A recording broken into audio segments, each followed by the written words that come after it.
ओम श्री महालक्ष्मी नमः। आप सभी को महालक्ष्मी व्रत की हार्दिक शुभकामनाएं। प्रिय श्रोताओं, आज मार्गशीर्ष गुरुवार के दिन सुनिए माँ लक्ष्मी जी की संपूर्ण व्रत कथा।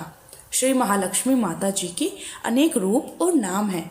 भूतल में वे छाया, शक्ति, तृष्णा, शांति, जाति, लज्जा, श्रद्धा, कांत, वृत्ति, स्मृति, दया, तष्टि, माता और लक्ष्मी के रूप में स्थित है। हम उन्हें प्रणाम करते हैं। कैलाश पर्वत पर पार्वती, सिर सागर में सिंधु कन्या, स्वर्ग लोक में महालक्ष्मी, भूलोक में लक्ष्मी, ब्रह्मलोक में सावित्री, ग्वालों में राधिका, वृंदावन में रासेश्वरी, चंदन वन में चंद्रा, चंपक वन में गिरिजा, पद्म वन में पद्मवालती, कुंदन वन में कुंददंती, केतकी वन में सुशीला, कदम्ब वन में कदम्बमाला, राजप्रसाद में राजलक्ष्मी और घर घर में गृहलक्ष्मी, इन सभी नामों से पहचानी जाती हैं। इस तरह सर्वथा चारों ओर सर्वभूत में परिचित माता श्री महालक्ष्मी जी की यह कथा है। भारतवर्ष के सौराष्ट्र देश में द्वापर युग की यह कहानी है। स्वराष्ट्र में उस समय भद्रश्रवा नाम के राजा थे। वे बड़े प्रकमे राजा थे। 4 वेद, 6 शास्त्र, 18 पुराणों में उन्हें ज्ञान था। उनकी रानी का नाम सूरज चंद्रिका था। रानी देखने में सुंदर और सुलक्षणा थी, पतिव्रता भी थी। उन दोनों को 7 पुत्र और उसके बाद एक कन्या का वरदान मिला था। कन्या का नाम श्यामबाला था। एक बार महालक्ष्मी जी के मन में आया कि वह जाकर उस राजा के राजप्रसाद में रहे। इससे राजा को 2 गुना धन दौलत की प्राप्ति होगी और वह इस धन दौलत से अपनी प्रजा को और सुख दे पाएगा। गरीब के घर रहकर उसे धन दौलत प्राप्त हो तो वह स्वार्थी की तरह केवल अपने ऊपर ही खर्च करेगा। यह सोचकर श्री महालक्ष्मी जी ने एक बूढ़ी ब्राह्मण स्त्री का रूप धारण किया। हाथ में लाठी लेकर लाठी के सहारे वे रानी के द्वार तक पहुंच गई। यद्यपि उन्होंने बूढ़ी औरत का रूप धारण किया था, पर उनके चेहरे पर देवी का तेज था। उन्हें देखते ही एक दासी सामने आई। उसने इसका नाम, दाम, कर्म पूछा। वृद्ध ब्राह्मणी का रूप धरे हुए माता लक्ष्मी जी ने कहा, बालिके, मेरा नाम कमला है। मेरे पति का नाम भुवनेश है। हम द्वारिका में रहते हैं। तुम्हारी रानी पिछले जन्म में एक वेश्या की पत्नी थी। वह वेश्या गरीब था। गरीबी के कारण हर रोज उनके घर में झगड़े हुआ करते थे और उनका पति भी उसे रोज मारता था। इन बातों से तंग आकर वह घर छोड़कर चली गई और वन जंगलों में खाली पेट भटकने लगी। उसकी इस दुर्दशा पर मुझे दया आई। तब मैंने उसे सुख संपत्ति देने वाली श्री महालक्ष्मी जी की कथा सुनाई। मेरे कहने पर उसने श्री महालक्ष्मी जी का व्रत किया।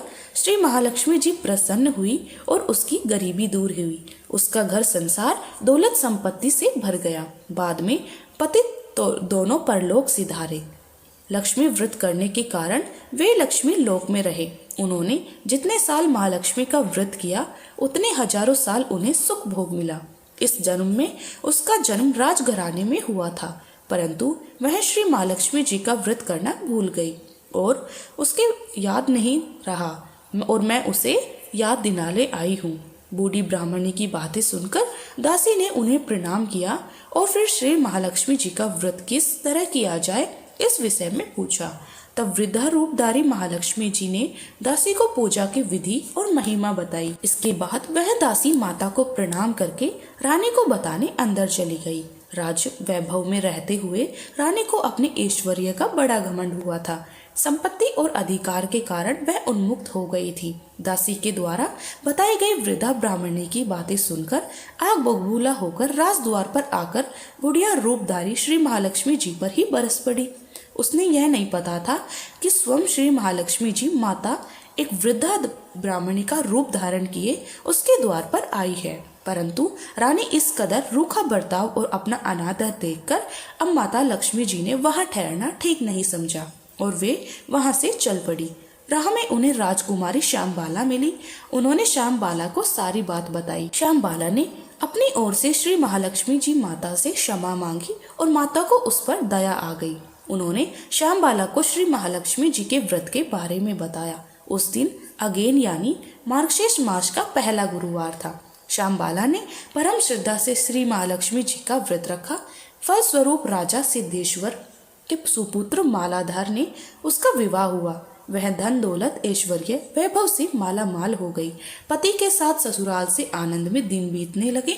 इधर श्री महालक्ष्मी जी का रानी पर प्रकोप हुआ। फलस्वरूप राजा भद्रशिवा का राज्य और राज कारोबार सब कुछ नष्ट हो गया। यहाँ तक कि खाने के भी लाले पड़ गए।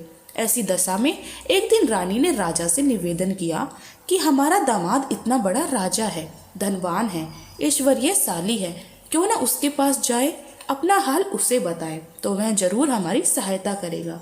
इस बात पर राजा भद्रशिवा दामाद के पास रवाना हुए। राज्य में पहुंचकर एक तालाब के किनारे थोड़ी देर विश्राम करने के लिए ठहरे। तालाब से पानी लेते आते समय दासियों ने उन्हें देखा। उन्होंने विनम्रता से पूछा उनके बारे में। तब उन्हें यह पता चला कि वे रानी श्यामबाला के पिता हैं। तो दौड़ते हुए जाकर उन्होंने रानी को सारी बात बताई। रानी ने दासी के हाथ राज परिधान भेजकर बड़े ठाठ से उनका स्वागत और आदर सत्कार करवाया, खान पान करवाया। जब वे वापस लौटने लगे तो सोने की मोहरों से भरा हुआ घड़ा भी दिया। राजा भद्रश्रवा जब वापस लौटे तो उन्हें देखकर उनकी पत्नी रानी सूरत चंद्रिका बड़ी खुश हुई। उन्होंने सोने की मोहरों से भरे घड़े का मुंह खोला। राजा भद्रश्रवा जब वापस लौटे तो उन्हें देखकर उनकी पत्नी रानी सूरत चंद्रिका बड़ी खुश हुई। उन्होंने सोने की मोहरों से भरे घड़े का मुंह खोला और देखकर हैरान रह गई। लेकिन हाय भगवान, घड़े में तो धन के बदले कोयले निकले। यह सब श्री महालक्ष्मी जी के प्रकोप से हुआ है। इस तरह दुर्दशा में कई और दिन बीत गए। इस बार रानी स्वयं अपनी कन्या के पास गई। वह दिन अगेन मास का अंतिम गुरुवार था। श्यामबाला ने श्री महालक्ष्मी जी का व्रत किया था, पूजा की और अपनी माता से भी व्रत कराया। इसके बाद रानी अपने घर आ गई। श्री महालक्ष्मी जी का व्रत रखने पर उसे फिर से राजपाट, धन दौलत, ऐश्वर्य प्राप्त हुआ। कुछ दिनों के बाद राजकन्या श्यामबाला अपने पिता के घर अपने मायके आई। उसे अपने घर देखकर अब सूरत चंद्रिका को पुरानी बातें याद आ गई। यही कि श्यामबाला ने अपने पिता को घड़ा भरकर कोयला दिया था और तो उसे कुछ भी नहीं दिया था। इस कारण श्यामबाला को पिता के घर आने पर उसका कोई भी आदर सत्कार नहीं हुआ। उसका किसी ने सम्मान नहीं किया, बल्कि अनादर ही हुआ। पर उसने इस बात का बुरा नहीं माना। अपने घर लौटते समय उसने पिता के घर में थोड़ा नमक ले लिया और अपने घर से अपने ससुराल लौटने पर उसने पति ने जब पूछा कि अपने मायके से क्या लाई हो, तब उसने जवाब दिया कि वहां सार लेकर आई हूँ। पति ने पूछा अब भला इसका क्या मतलब हुआ। श्यामबाला ने कहा थोड़ा धीरज रखो, सब पता चल जाएगा। उस दिन श्यामबाला ने सारा भोजन नमक डाले बिना बनाया और फिर परोसा। पति ने जब भोजन किया तो सारा भोजन बिना नमक का था, इसलिए स्वाद नहीं आया। फिर श्यामबाला ने थाली में नमक डाला, इससे सारा भोजन स्वादिष्ट लगने लगा। तब श्यामबाला ने अपने पति से कहा यही है वह मायके से लाया हुआ सार। पति को उसकी बात बहुत अच्छी लगी। फिर वे दोनों हंसी मजाक करते हुए भोजन करने लगे। ऐसा कहा गया है जो भी इसे श्रद्धा भाव से श्री महालक्ष्मी जी की पूजा करे तो उसे माँ की कृपा अवश्य ही प्राप्त होती है। सुख संपत्ति शांति की प्राप्ति होती है, सभी मनोकामनाएं पूर्ण हो जाती हैं। परंतु यह सब प्राप्त होने पर माता लक्ष्मी जी की पूजा को कभी नहीं भूलना चाहिए। इस गुरुवार को व्रत पाठ अवश्य करना चाहिए। इस तरह श्री महालक्ष्मी जी की महिमा भक्तों की मनोकामनाएं पूर्ण करती हैं। एक बार एक बूढ़े ब्राह्मण थे। वह रोज पीपल को जल से सींचा करते थे। पीपल में से रोज एक लड़की निकलती और कहती पिताजी मैं आपके साथ जाऊंगी। यह सुनते सुनते वह बूढ़े ब्राह्मण दिन प्रतिदिन कमजोर होते गए। तब एक दिन उनकी पत्नी ने पूछा क्या बात है। तब बूढ़े ब्राह्मण ने कहा कि अरे भाग्यवान, पीपल से रोज एक लड़की निकलती है और कहती है कि वह भी मेरे साथ चलेगी। तब ब्राह्मणी बोली कि कल ले आना उस लड़की को। जहाँ हमारी 6 लड़कियां पहले से ही घर पर है, वहाँ 7वीं लड़की और सही। अगले दिन बूढ़े ब्राह्मण ने उस लड़की को अपने घर पर चलने के लिए कहा और वह उस लड़की को घर ले आए। लड़की को घर पर छोड़ने के बाद वह वृद्ध ब्राह्मण गांव में आटा मांगने गए तो उन्हें उस दिन और दिनों की अपेक्षा ज्यादा आटा मिला था। जब ब्राह्मणी घर पर वह आटा छानने लगी तो लड़की ने कहा माँ जी लाइए मैं छान देती हूँ आटा। जब वह लड़की आटा छानने बैठी तो परात भर गई। उसके बाद ब्राह्मणी का भाई आया और कहने लगा दीदी मुझे तो भूख लगी है, मैं भोजन करूंगा। ब्राह्मणी परेशान हो गई कि अब रात को वह खाना कहाँ से लाएगी। तब लड़की ने पूछा, माँ जी क्या बात है। ब्राह्मणी ने कहा कि तेरा मामा आया है और वह रोटी खाएगा, लेकिन रोटी तो सबने खा ली, अब उसके लिए वह कहाँ से लाऊंगी। लड़की बोली, माँ जी आप चिंता मत कीजिए, मैं बना दूंगी। और फिर वह लड़की रसोई में गई और मामा के लिए 3600 व्यंजन बना दिए। मामा ने भरपेट खाना खाया और कहा कि ऐसा खाना तो इससे पहले उसने कभी नहीं खाया है। ब्राह्मणी ने कहा, भाई तेरी पावनी भांजी है, उसी ने ही बनाया है। शाम हुई तो लड़की बोली, माँ चौका लगा के चौके का दिया जला देना, मैं आज कोठे में ही सोऊंगी। ब्राह्मणी बोली, ना बेटी तू डर जाएगी। लेकिन वह लड़की बोली, ना माँ जी मैं बिल्कुल भी नहीं डरूंगी, मैं तो अंदर कोठे में ही सोऊंगी। और वह जाकर अंदर कोठे में सो गई। आधी रात को वह लड़की उठी और चारों ओर आग घुमाकर देखा तो चारों ओर धन ही धन हो गया। इसके बाद वह लड़की बाहर जाने लगी तो वह वृद्ध ब्राह्मण आंगन में सो रहे थे। उन्होंने देखा तो पूछा, अरे बेटी तू कहाँ चली। लड़की बोली, बाबा जी मैं तो दरिद्रता दूर करने आई थी, अगर तुम्हें दूर करवानी है तो करवा लो। फिर उस लड़की ने आंगन में भी चारों ओर आग घुमाकर देखा तो चारों ओर धन के भंडार भर गए।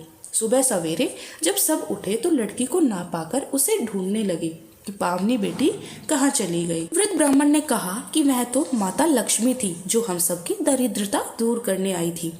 हे लक्ष्मी माता, जैसे आपने उन वृद्ध ब्राह्मण की दरिद्रता दूर की वैसे ही सबकी करना। कहानी को कहते सुनते हुंकार भरते सबकी करना, प्रेम से बोलो लक्ष्मी माता की जय। अब सुनती है माँ लक्ष्मी जी की आरती। ओम जय लक्ष्मी माता मैया, जय लक्ष्मी माता, तुमको निस दिन सेवत मैया जी को निस दिन सेवत, हर विष्णु विधाता। ओम जय लक्ष्मी माता, उमा रमा ब्रह्मांड तुम ही जग माता मैया, तुम ही जग माता। सूर्य चंद्रमा ध्यावत नारद ऋषि गाता। ओम जय लक्ष्मी माता, दुर्गा रूप निरंजन सुख संपत्ति दाता मैया, सुख संपत्ति जाता। जो कोई तुमको ध्याता रिद्धि सिद्धि धन पाता। ओम जय लक्ष्मी माता, तुम पाताल निवासिनी, तुम ही शुभ दाता मैया, तुम ही शुभ दाता। कर्म प्रभाव प्रकाशिनी, भव निधि की त्राता। ओम जय लक्ष्मी माता, जिस घर तुम रहती सब सद्गुण आता मैया, सब सद्गुण आता। सब संभव हो जाता, मन नहीं घबराता। ओम जय लक्ष्मी माता, तुम बिन यज्ञ न होते, वस्त्र न कोई पाता मैया, वस्त्र न कोई पाता। खान पान का वैभव सब तुमसे आता। ओम जय लक्ष्मी माता, शुभ गुण मंदिर सुंदर, शीर दधी जाता मैया, शीर दधी जाता। रतन चतुर्दश तुम बिन कोई नहीं पाता। ओम जय लक्ष्मी माता, माँ लक्ष्मी जी की आरती जो कोई नर गाता मैया, जो कोई नर गाता, और आनंद समाता पाप उतर जाता। ओम जय लक्ष्मी माता, ओम जय लक्ष्मी माता मैया, जय लक्ष्मी माता। तुमको निस दिन सेवत, तुमको निस दिन सेवत, हर विष्णु विधाता। ओम जय लक्ष्मी माता मैया, लक्ष्मी माता की जय।